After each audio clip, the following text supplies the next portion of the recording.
selvinpäin, että siihen nähden aika napsakästi ruokaa syntyy.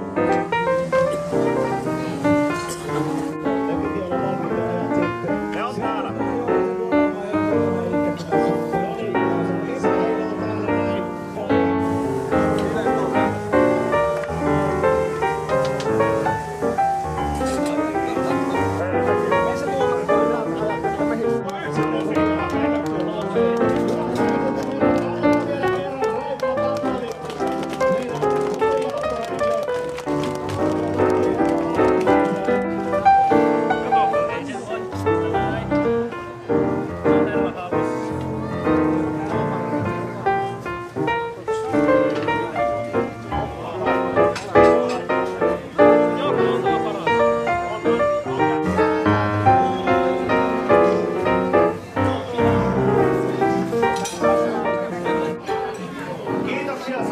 Erittäin hieno suoritus, aivan mahtavaa.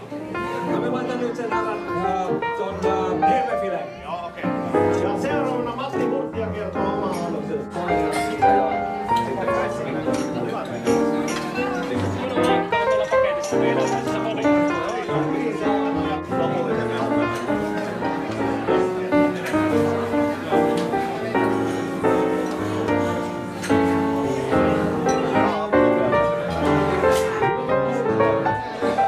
Keittiömestari Marjo Kärding. Ja nyt minä annan puheenvuoron Marjolle.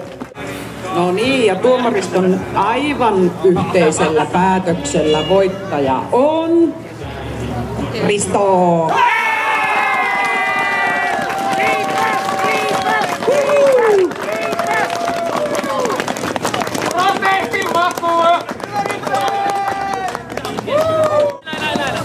Meni jo. Älä. Mitä?